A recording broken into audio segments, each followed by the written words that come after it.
It's a story of romance, deception and courage, and she's hoping to write a book about it. I spoke to South African Abigail Bayes, a 26-year-old single mother, about being alone and immersing herself in a new culture when she met and fell in love with a Jordanian man.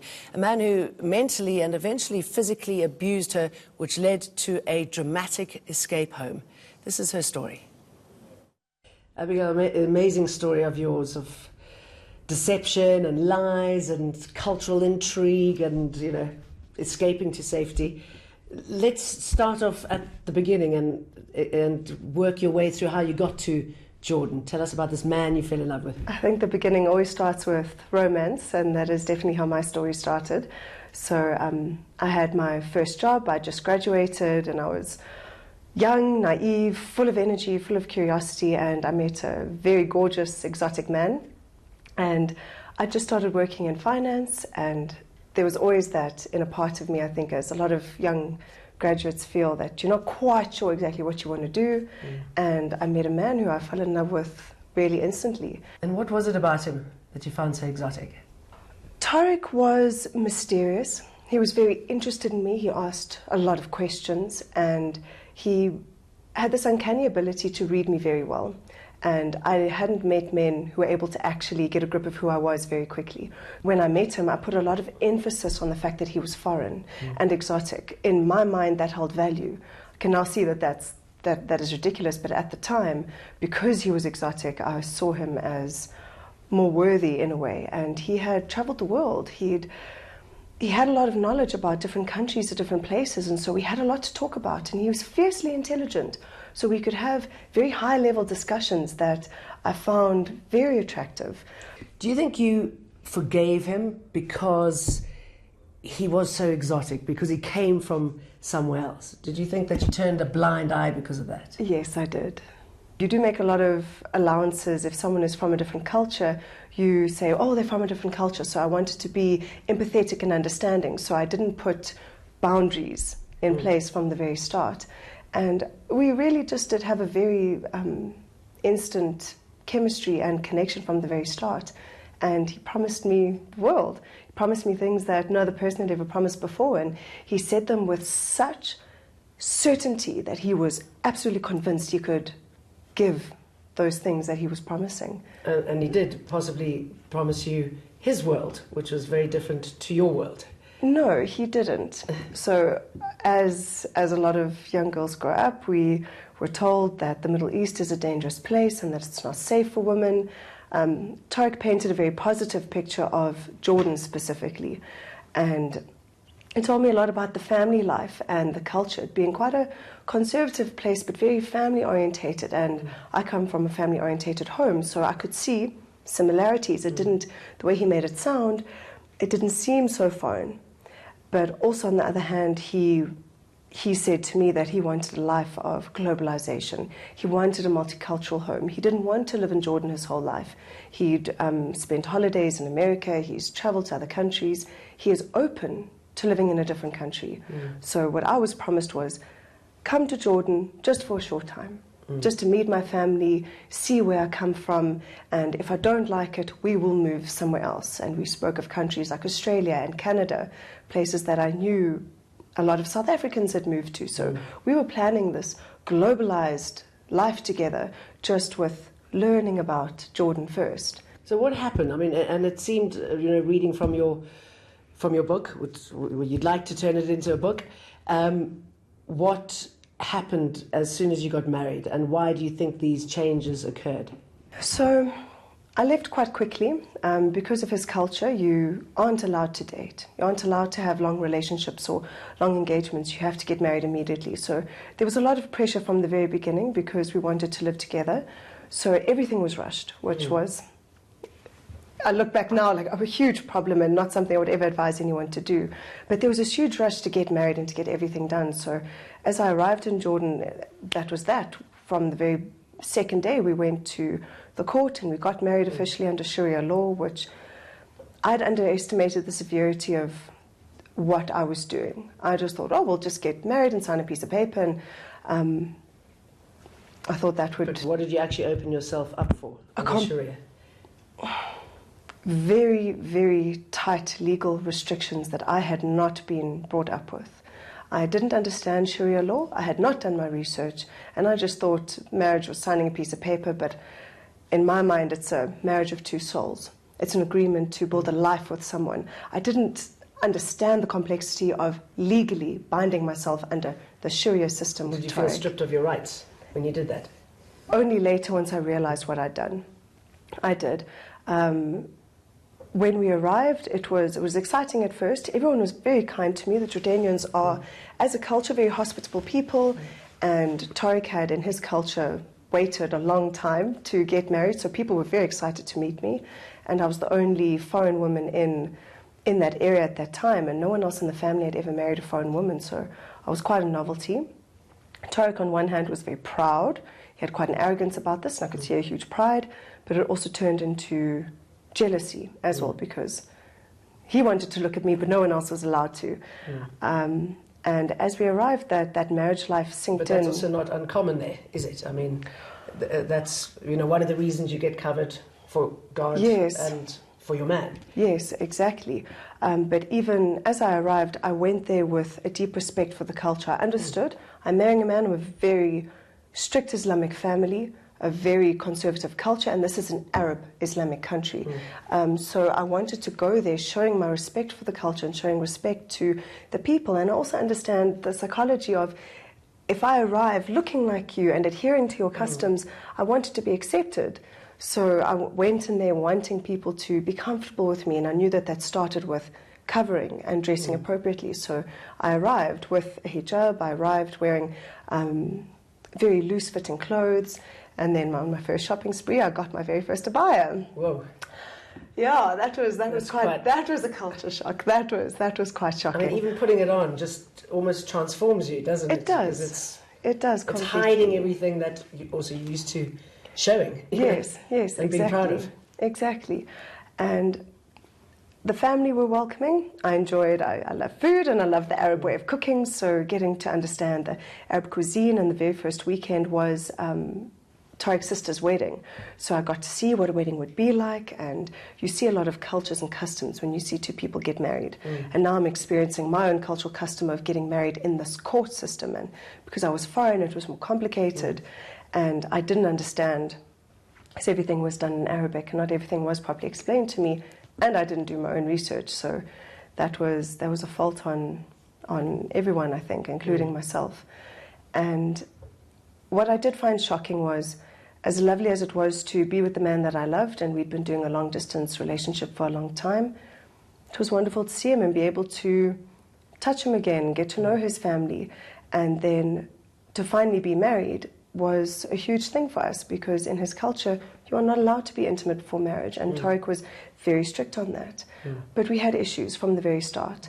So everyone's ideas of intimacy are very different, and that is where I saw the very first shock in my marriage, that this is not something that I'd envisioned. And I suppose it makes it really hard when women and men are not seen on the same level. They don't have the rights anyway. I can't answer that fully, because you're not allowed to talk about intimacy with other people, even if it's your best girlfriend. The Arabs and the Jordanians are so private with this issue. You are not allowed to talk about it. So I can only speak from small comments that were made here and there in my own piecing together. But with my husband, I could see that Tariq had fantasized sex. It was this grand thing that was going to happen. And over in 2 minutes. Yeah. For him it was. So this was, I think, a shock for him. I don't think he was impressed with, I think he felt an ego let down, and I think he had romanticized it in his mind. And it is not usually the most romantic thing in the world. So it's just a physical act. So I think that was shocking for him and sad for him. But for me, it was deeply sad when I could see that this was only for the purpose of procreation, and it wasn't as romantic as either of us thought it was going to be. When did the abuse start, and why? It happened over time. It was a very natural abusive progression, if I can call it that. It didn't just happen overnight. It started with a form of sexual abuse. So with Tariq's frustration sexually, he started to develop a passion for bruising me. So foreplay was smacks, and hits. And my skin is very pale in comparison to his, and he found it arousing to see bruises on my skin. The more bruised and welted it became, the more excited he became. And in the beginning, it's very difficult to say your husband is sexually abusing you. It was very difficult for me to wrap my head around this. He never raped me. So is this defined as sexual abuse? Is this, I don't know, like a 50 Shades of Grey type of thing? I found it very difficult to define and understand, and I wanted to be empathetic. I was so worried about walking on eggshells with him. I just wanted to please him. So that started, and then eventually there was the second Ramadan I was in Jordan. I was now pregnant at the time, and so I expected things to calm down between us. Finally, he was able to prove to himself, to me, and to his culture that he was man enough to have a child. This is how they think. So a man's manhood is shown by the number of children he has. And Tariq had fertility issues. So he'd gone through a long process just to be able to fall pregnant naturally. And so I thought things would get better. Now going to the doctor to find out the gender of our baby. And when you're having your first child, this is supposed to be a really, really special moment that you'll never forget. And we found out we're having a girl. Oops. Tariq didn't want girls. No, he just wanted sons. He fought with our gynae, which was very awkward. And then he came home that night, and I tried to... He gave everyone in the family the silent treatment, call it the Cold War that we used to experience. And he threw food at my feet and told me that this is not his child. It's my child, and that he wants no part in her. And then as the tensions grew, eventually one evening he wanted to come to bed. I said, no, you're not allowed to sleep here. And he took great exception to that, and then the physical violence started from anger. And luckily his family live in the house downstairs, and they heard what was going on, and they came and stopped it. And what about the cultural differences? What did you learn from that? The biggest thing I learned, if two people want to make an intercultural marriage work, they both have to have an exceptional emotional intelligence. They have to be very adaptable people and decide what they will and will not compromise on from the get-go. So there were issues on many layers. One of the biggest intercultural differences I faced was how you socialize. So because I married a Muslim, the dress was an intercultural problem, but that was for Tariq a complete non-negotiable, and I lost all power in my ability to negotiate what I did and did not want to wear. A huge issue for us, and this is where it fits in with socializing, is just to be able to leave the house or socialize with my brothers-in-law. How I had to cover, to me, was very extreme, and there was no room for negotiation. So it's not just about a hijab and an abaya, it's about no makeup, no slip-slops. They can't even see if you want to paint your toenails. They can't see color on your toenails. You can't wear perfume. It's how you look goes so much more than just the fabric. And I guess it doesn't make it any easier when men and women are not on the same level. They don't have the same rights. In Islam, the teachings of Islam teach that men and women are supposed to be equal. But here, I don't think it's a religious issue. I do think it's a cultural issue. In the Arab world, roles are specified. As a woman, you have these roles. As a man, you have those, and that is that. So those are very strict and very binding, whereas in the culture I grew up in, my mother does the exact same things my dad does. She works, she takes care of kids, my dad works, takes care of the family too. There isn't this huge separation in roles. But one of the biggest cultural differences I found was in socializing. How do you greet people? Who can you talk to? Who can't you talk to? What subjects are you allowed to talk about? In my family, of censorship there, I guess. Yes, very much. So in something as simple as in asking how you are. In my culture, if I see a friend and they say, how are you? I'll say, I'm good, thank you, how are you? And then I'll say, I actually am battling with X, Y, and Z, or I'm finding troubles in my marriage, or I'm irritated with my kids in this way, or my job. You know, we express truly how we are and what we are experiencing. But in Jordan, you say, Alhamdulillah, which just means grateful to God for everything I have. That is how far you take the how are yous. You're not supposed to share the difficulties you are experiencing. you keep them private. There's this privacy in their culture. And how religion and politics are so intertwined, aren't they? Oh, in Islam, religion is intertwined with everything. It is your politics, your legal system. It is your family structure. It is your finances. It is your inheritance. It encompasses everything.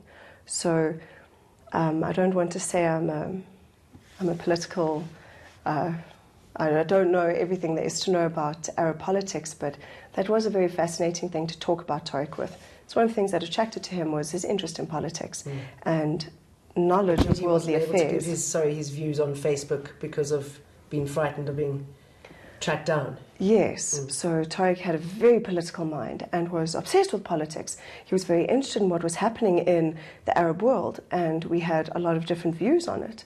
And one of the things that did frighten me was finding out that he had 2 Facebook accounts, one for him and one that he spoke about his political views on. But he would not tell me what he posted on those accounts, so I can't say what he did post. But I do know that he had very serious and radical views that came out. Death to America is quite a... Oh, the Americans to him were just the most horrible people. He hated the American women. He hated the politics. He thought... Jews ruined everything, and Israel was his views were very, very extreme on the Western world. What you learned about the Palestinians and the Israelis, or the Arabs and the Israelis, how it's all going to come to an end there. Absolutely, he truly believed that the last world war would happen on the land of Jordan and Palestine, and the Muslims would win, and they would kill every Jew, and he wanted that war to happen in his lifetime so he could fight and be part of this holy war. I mean, for me... And how did you escape? I was very lucky. It was quite a spur-of-the-moment decision. It wasn't something that I'd planned for a very long time.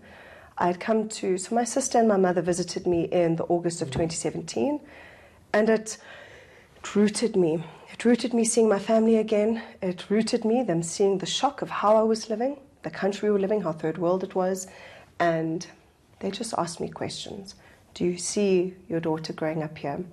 What is your marriage actually like? And I kept so much secret from them. I was very proud, and I thought, well, this is the bed I've made. I must deal with it. Everyone told me not to do this, and I've done it. Well, it's my problem to fix. But as time progressed, and the abuse with Tariq got worse and worse, and I could see that very clearly I could not stay married to him. I had fantasies of getting a divorce under Sharia law, and if he divorced me, I would have gotten alimony and compensation. But I then started to do my research better. If we divorced, I would not get custody of my child. As a mother, I did not have the same rights in Jordan as I do in South Africa. I would be completely at the mercy of Tariq. If he didn't want to divorce me, well, then he wouldn't. I would never have been able to travel anywhere. You could take your child away. Easily. Because if I were to get custody of my daughter, I would have to prove that I'd be raising her in a perfectly Islamic home, which I wouldn't have been able to do. I didn't want to live in Jordan anymore. I needed desperately to get out for my own sanity. And I didn't want my child to be raised there. I wanted her to have a life of facilities and privilege and learning how to swim and knowing grass and flowers and playing sports and all these things that I grew up with that could not be offered to her under this household and in this country. And there's no ways he would have let me leave with her. So I came to a very, very stark realization that I'm in huge trouble and I actually legally can't leave. And there's no ways I can actually give birth to her here. But I was 8 months pregnant. And the only thing I could think of was birth. I need a doctor. I need medical attention. I am now unemployed. I'm on his medical aid. I have completely disempowered myself. I've done all the things my dad told me not to do. Never, ever disempower yourself and be at the mercy of a man. And I'd done exactly that. So when you realize that your parents are most of the time right. Absolutely right. And you should have listened. And I had a window of opportunity. So Tariq was traveling. He was in Johannesburg at the time for work. I didn't go with him because I was too heavily pregnant to travel. And I had a few conversations with my mum that week. And I told her that I didn't want to be married to him anymore. What am I going to do? And there was a escalation of events on a Friday night where, through a series of events, I found out that Tariq had hacked the Wi-Fi at home in Jordan, and he was monitoring a whole lot of our IT systems and what messages I was receiving and what were being sent. And that terrified me. And he made the most awful threats to take my child away from me and to send me back to South Africa once she was born without her, and that he was going to divorce me. So I thought, well, okay, he doesn't be married to me anymore. I don't want to be married to him. I now need to act and act very swiftly. I told my mom this, and she said, as the most wonderful mother would, just come home. Because in my mind I thought, how can I come home unemployed and without medical aid? I'm about to pop. How am I going to do this? And she said, we'll figure it all out later. There's a plane leaving tomorrow. Get on it. So I packed a bag in the middle of the night, and there was a flight leaving, 2 flights leaving from Jordan to Dubai, and 1 flight from Dubai to Johannesburg, late Saturday night. And I was able to sneak out of the house very quietly when everyone was asleep, because his whole family lived downstairs and I was living in a home upstairs. That was challenge number 1, because they never would have let me go. Challenge number 2 was not trying to find transport to the airport. I didn't have a driver's license in Jordan, and if I'd stolen my father-in-law's car, it would have been tracked and found, and I thought that was too much of a risk. So I walked to a main intersection and I prayed. I prayed for a taxi driver that would ask me no questions. It was a very, very specific prayer. Who did you pray to? To God. Well, I believe there is only one, so. And yeah, my prayer was answered. And there was a taxi driver, and what I did was I pretended to be Muslim when it suited me. I pretended to be a Western woman when it suited me. So this moment, I was Abigail. I was a Western woman. And I said, only spoke in English to him. I need to go to the airport. How much? Take me there. And as we were driving, there was a roadblock and we were stopped. And my heart really did the Highland flick there. That was very scary, but I was very lucky. They didn't ask who I was. They were only checking the drivers. We were able to go through. Second problem sorted. When I arrived at the airport, it was now, are there tickets available, and paying in cash. And there, I was a Western traveller. Asked me no questions. Otherwise you wouldn't have been able to fly. Well, they would have asked where my husband is. And I had a very traditional large Saudi Arabian abaya that was able to hide my stomach, because the airline buying a ticket, if they saw I was pregnant, they would have asked for a medical certificate, which I did not have and would never have been able to have. So I had to hide my belly. And then as I went through customs, I was legally a Jordanian citizen by marriage with permanent residency. Well, I would have had it after 5 years, but I was allowed to stay in the country. So I was supposed to go through a Jordanian customs line. I went through the non-Jordanian line. I pretended I knew no Arabic and that I was a traveller here for tourism, and Jordan does have tourism. So the man of customs, maybe just because I was leaving and not entering, he was lazy and he didn't even go through my passport. He just looked what country I was from and he let me through. He didn't look at my visas. He didn't see my police stamps, because I had stamps from the police stating why I was here. I was married, and that was a huge lucky break. He hardly paid me any attention. But the biggest snare came when I was going through the security. As soon as I walked up to security, a man stopped me and he said, "Inti hamil, are you pregnant?" And because I was covered, I then decided to be Arab. I did my best attempt. I decided to be Islamic, and I tucked my hair under my hijab and put my hand here, and I looked at him and I said, in Arabic, "Ana mish hamil, ana bas nasi." I'm not pregnant, I'm just fat. And I touched my hair, and I shifted my abaya, and I looked down. And I gave, it's this look you give when a foreign man is talking to you as a woman alone. How dare he? This is forbidden in Islam. I'm a woman traveling alone. He's not allowed to talk to me, and I made it very clear. I'm a Muslim woman. I don't want to interact with you. And I gave him such a tongue lashing. I think he was a little bit shocked, and he apologized, and he said, "Fadali, like, please go through." And I was able to go through, and I sucked my tummy in as much as I could just to try and hide my baby, and I was able to go through. And I was able to lie my way through, and thank goodness for knowing a bit of Arabic. Sure.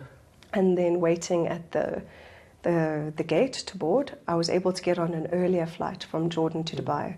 I was going to have to wait there for about 4 hours, but because I snuck out of the house so early, there was one earlier flight that I got just in time. And yeah, it was really lucky, because waiting in the Jordanian airport was a very dangerous thing for me to have contemplated to do. Tariq called me at that time, and I remember answering the call because I knew if I didn't answer, he would have been suspicious. I lied to him on the phone, didn't let him know where I was, and waited less than 5 minutes and then got into the plane. But then waiting in Dubai was long. Yeah, I can imagine. Yeah. And what is your takeaway from all of this? What have you learned? One of the biggest things was that what I'd love to teach women is that there are so many signs about abuse. There are so many. Pay attention to them. Know what they are. I was never taught what they are. I would like to teach people what those signs are. And if you see them, don't ignore that red flag. It's a warning sign that is there to save your life. Take heed of them. The other lesson I really learned was all about gratitude. Going from a privileged life to a rather third world life and losing so much of what I had. I came back home with nothing but an abaya and a pair of yoga pants, and a few clothes for my baby. And slowly gaining material items again has taught me so much about gratitude. Having a driver's license again. I'm now grateful for the most simple things that I always took for granted because I always had them. And learning how much we have, and an appreciation for a legal system that is here to actually protect me. In South Africa, I have rights. My daughter has rights. I am able to legally be a single mother, and I'm incredibly grateful to be a working mom. Working again has been the most amazing thing. It's taught me the value of true empowerment. We can do it all, and there are companies that value you as a woman and don't think you are any less competent because you're a mother and working at the same time. And it's been a wonderful, wonderful thing to regain my independence back and to know how valuable it is.